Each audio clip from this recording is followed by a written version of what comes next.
Very good afternoon to Mr. UK Sinha, Shri S. Mundra, my fellow speakers, and the dignitaries. I really thank you for joining this webinar. I'm happy to be a part of this seminal initiative to recognize excellence in corporate sustainability. India is taking its rightful place on the world stage, and as a global leader, we have to lead not only on growth indicators but also sustainability indicators. And I'm sure this initiative will catalyze adoption of ESG in India. I say this based on the achievements India has made so far with respect to the Paris Agreement goals. India is among a few G20 countries who is on track to meet and possibly exceed Paris Agreement goals and has taken decisive actions to tackle climate change. To put into perspective India's achievement against goals, in August 2021, India's renewable energy capacity, excluding large hydro, crossed 100 gigawatts and is poised to meet the target of 450 gigawatt of renewable energy capacity by the year 2030. Further, against the voluntary target to reduce the emission intensity of its GDP by 30 to 35% by 2030 from 2005 levels, India has been able to reduce the emission intensity of its GDP by 21% by 2020 from 2005 levels. Indian corporates have started according due importance to managing environment and social risk and availability of industry and peer comparisons along with additional disclosures required under business responsibility and sustainability reporting will help corporate identify and manage the unaddressed risk. The BRSR is applicable to the top 1000 listed entities by market capitalization, while disclosures are required to be made from the year financial year 22-23. Those volunteering to meet BRSR disclosures in 21-22 to my mind will clearly be demonstrating intent in action when it comes to leadership practices of business responsibility and sustainability. The changing consumer preference will reshape corporate profitability as evident already in the increasing adoption of electric vehicles.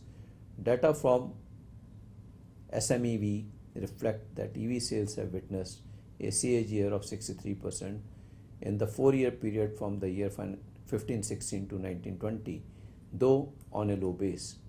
SMEV has a total of 73 members. Now compare this with SIAM, which has 40 members.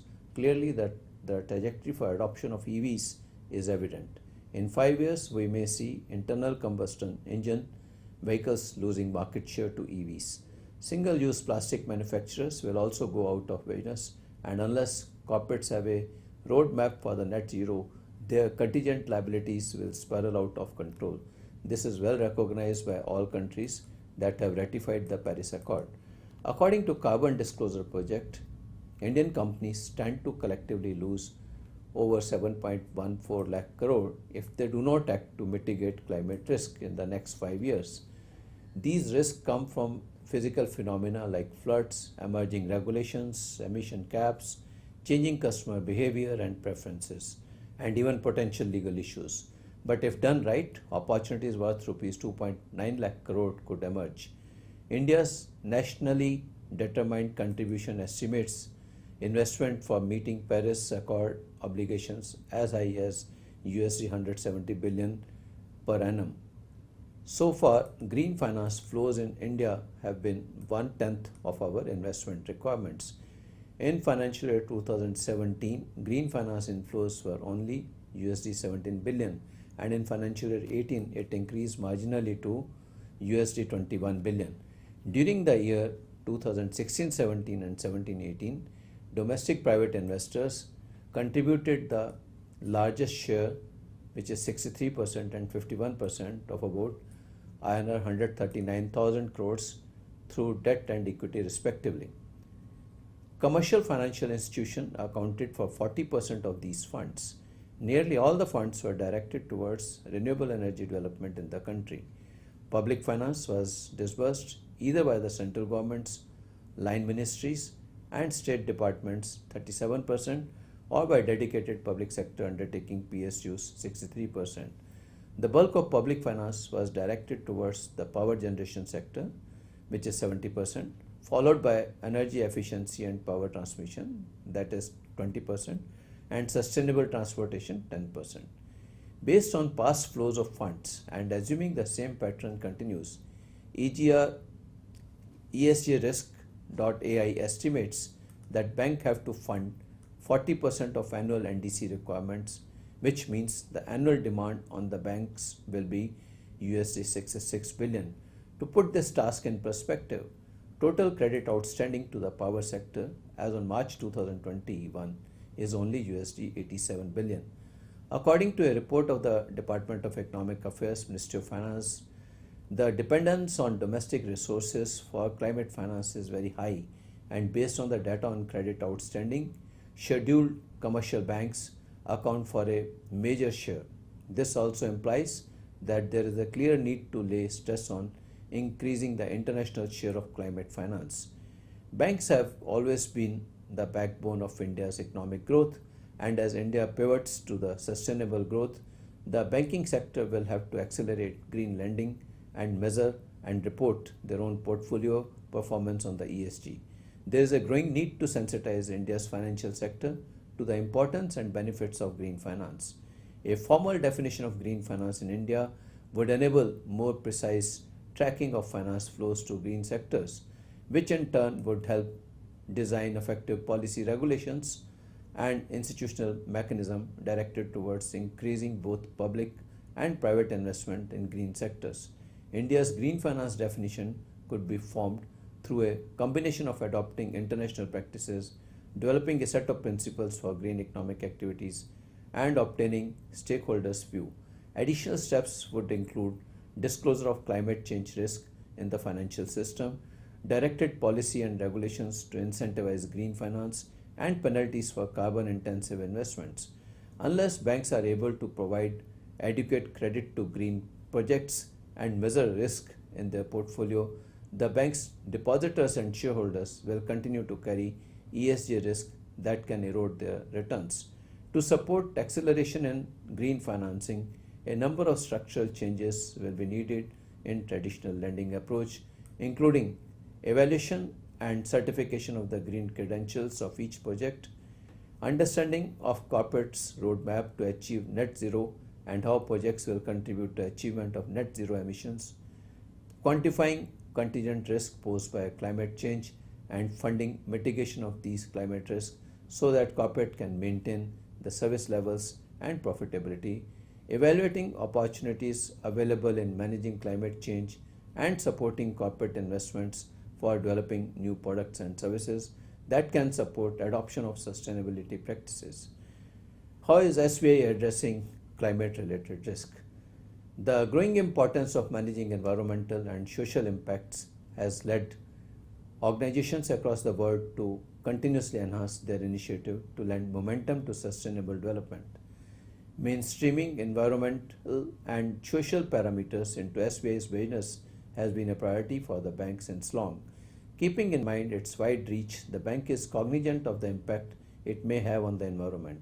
It has therefore taken a twofold approach towards managing its natural capital, managing the impact of its own operation, and directing its funding towards climate action by mitigating sectors through responsible investments.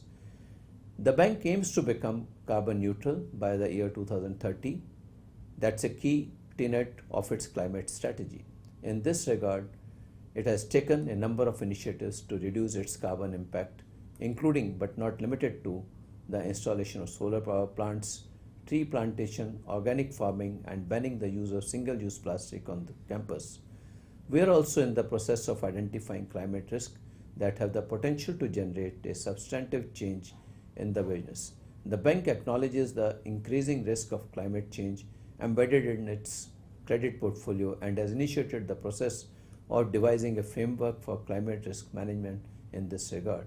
Additionally, we are also in the process of identifying and managing risk arising out of environmental, social, and governance practices and integration of ESG risk assessment in overall credit risk assessment. Policies have been put in place to increase our exposure to climate change mitigating industries, which include relaxation for extending credit facilities to borrowers in the renewable energy sector. Let me also apprise you about the bank's initiative in the area of sustainability governance.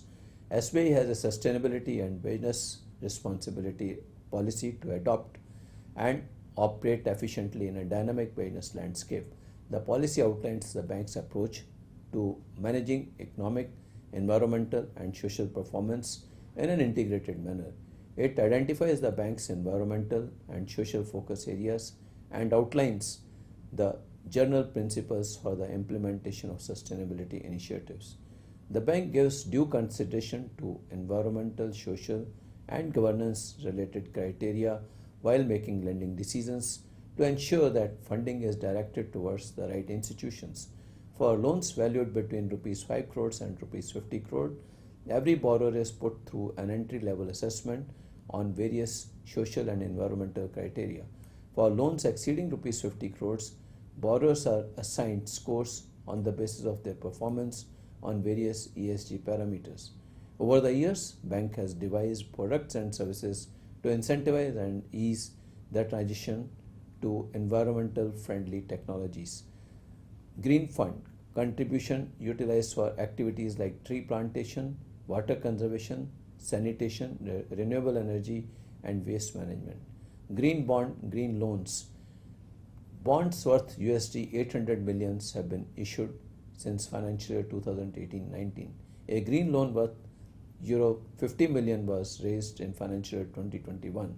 Proceeds utilized in accordance with the bank's green bond framework to bring about positive environmental impact, impetus for renewable energy. Bank has put in place a renewable energy policy that incorporates various segments, namely ground mounted solar power, wind energy, grid connected rooftop solar power, small hydro up to 25 megawatt, and waste to energy. A number of concessions are extended, including but not limited to concessions on card rate, waiver of premium, increased tenure, and a year-long moratorium. Availability of the relevant tool sets to measure and report risk is crucial, and I'm happy ESGrisk.ai has taken the first step to provide well-researched ESG reports on Indian corporates. What is heartening to see is the level of detail and the depth of the data in ESG assessment methodology. A non-fixed, sector-specific scoring based on what is the most and the least important factor among ESG is another highlight of the methodology. For example, GHG emission reduction is considered as very high materiality for mining companies, while GHG emissions are only marginally material for real estate and financial service companies. Diversity and inclusion strategy, on the other hand, is not highly material for mining companies but is of very high materiality for financial services and real estate companies. These tool sets are timely and will not only help banks measure the ESG risk exposure but also help them in direct lending to sustainable corporates, increasing the green lending in their portfolio, report on their portfolio performance, meet all the regulatory requirements. I cannot stress enough on the importance of ESG for the sustainable development, and I'm happy to see initiatives being taken in India for measuring ESG performance and, more importantly, recognizing corporates that are investing in sustainability. My congratulations and best wishes to everyone involved in this initiative. Thank you.